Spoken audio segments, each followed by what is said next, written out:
Untuk pH di sini di pH meter ini dia di indikatornya dia untuk jarum ini menunjukkan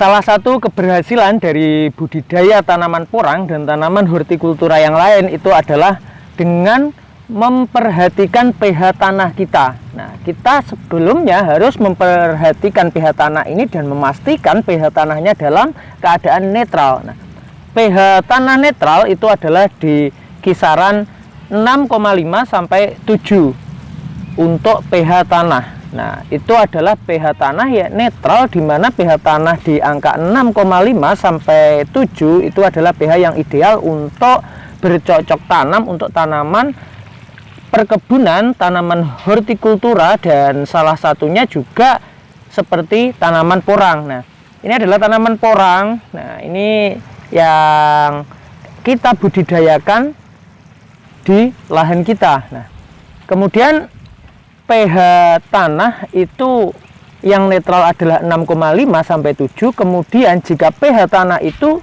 berada di bawah 6,5 atau di atas 7,5, maka apa yang terjadi? Nah, biasanya untuk pH tanah itu kebanyakan adalah pH tanah itu berada di angka 6 sampai 7. Kemudian ada beberapa kasus seperti di beberapa wilayah di Indonesia itu memiliki pH tanah asam atau di bawah 6 dan pH tanah basa di atas 7. Untuk pH tanah asam itu biasanya terjadi yang pertama adalah di lahan bekas persawahan atau tanah yang bekas terendam air secara terus-menerus dalam waktu yang lama, itu dia akan menurunkan pH tanah. Selain sawah, contoh yang lain adalah daerah yang memiliki rawa seperti di daerah Kalimantan, daerah Sumatera, itu pH tanahnya rendah. Kemudian tanah gambut seperti Kalimantan dan Sumatera pun juga pH tanahnya biasanya rendah. Nah, kemudian selanjutnya pH tanah ini dia rendah atau turun di bawah angka 6 itu biasanya terjadi karena curah hujan itu tinggi. Ketika curah hujan tinggi, maka secara otomatis untuk unsur hara, di mana unsur hara ini dia terdapat di permukaan tanah, dia akan terbawa oleh arus air. Ketika unsur hara ini terbawa oleh arus air, secara otomatis pH tanah pun juga rendah, dan unsur nitrogen dalam air hujan ini dia juga yang menyebabkan penurunan pH pada tanah. Kemudian ketika pH tanah ini rendah atau di bawah angka 6, bagaimana cara kita membuat pH ini menjadi netral atau pH ini menjadi ideal? Yaitu cara yang biasa dilakukan oleh petani di Indonesia itu adalah dengan memberikan atau dengan melakukan penaburan kapur pertanian atau kita menyebutnya dolomit. Nah, itu adalah cara untuk menetralkan pH tanah. Lalu itu jika pH ini asam atau pH di bawah 6. Kemudian jika pH ini di atas 7 atau pH ini dia sifatnya basa. Ketika pH ini sifatnya basa, ini biasanya terjadi untuk daerah-daerah yang dekat dengan pantai.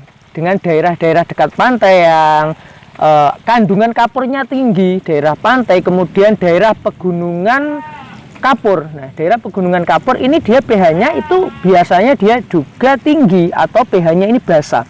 Ketika pH ini basa atau di atas angka 7, maka yang bisa dilakukan adalah dengan menaburkan belerang atau sulfur. Nah, belerang atau sulfur ini dia berfungsi untuk menurunkan pH sehingga pH-nya menjadi netral. Nah, sebelum kita melakukan cara menetralkan itu, apakah kita memberikan kapur dolomit atau kita memberikan belerang, yang sebelum kita melakukan itu, yang seharusnya kita lakukan adalah mengukur pH tanah. Di sini saya menggunakan ini adalah pH meter, di mana pH meter ini untuk teman-teman mungkin bisa membelinya di online shop ini banyak ya, dan harganya terjangkau. Ya mulai kisaran harga 100.000 sampai hingga 500.000 itu ada. Nah, ini saya menggunakan yang murah meriah, tetapi ini juga berfungsi dengan baik. Nah, ini alat yang kita gunakan di sini adalah pH meter seperti ini. Kita tunjukkan pH meter ini. Nah, pH meter ini kita gunakan caranya dengan memasukkan ini adalah stick atau yang bagian logamnya. Logam ini kita masukkan ke dalam tanah. Kemudian nanti indikator ini dia akan menunjukkan berapa pH untuk tanah yang ada di sini. Nah, di sini ada 3 pilihan, yaitu moist, light, dan pH. Moist ini untuk mengecek kadar air atau mengecek kelembapan tanah. Kemudian light ini untuk mengecek intensitas cahaya, dan yang paling kanan ini kita pilih ini adalah pH, karena di sini kita untuk mengukur pH. Nah, setelah kita pilih pH di sebelah kanan, ini kita tancapkan ke dalam tanah seperti ini. Kita tancapkan sampai dia betul-betul masuk sedalam mungkin untuk logamnya tadi.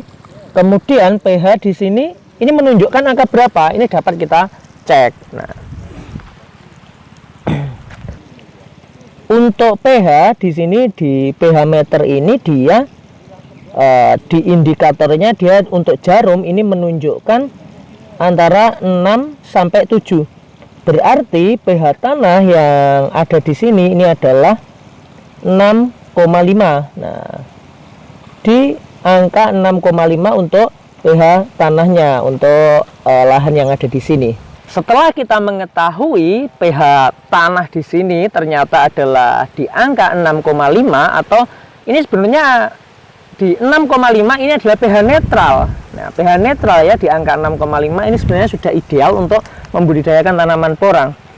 Akan tetapi kita juga mengantisipasi apa?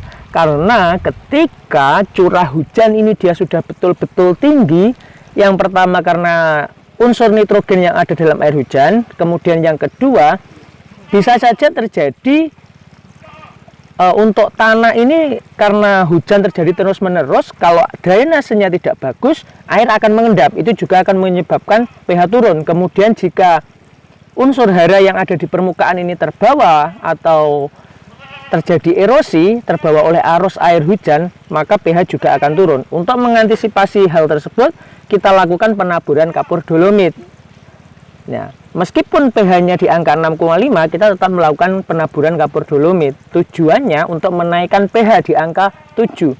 Ketika pH ini di angka 7, meskipun terjadi hujan dan pH turun, maka kita mengantisipasi agar pH ini tetap berada di ring 6,5 sampai 7.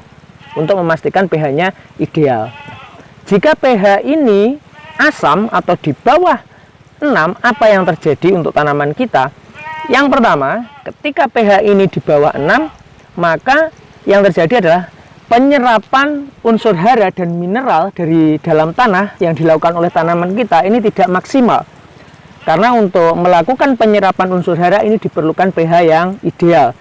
Itu yang pertama. Kemudian yang kedua, ketika pH tanah ini dia rendah, maka jamur akan mudah berkembang biak. Nah, itu sebetulnya itu faktor pemicu kenapa mungkin teman-teman yang menanam porang itu terjadi kasus busuk bangkal batang, atau terjadi cacar atau semacam bintil-bintil yang muncul di permukaan atau di kulit umbi porang. Itu salah satunya faktornya adalah karena pH-nya rendah. Nah, itu makanya kita harus memastikan pH ini dalam kondisi normal atau kondisi ideal.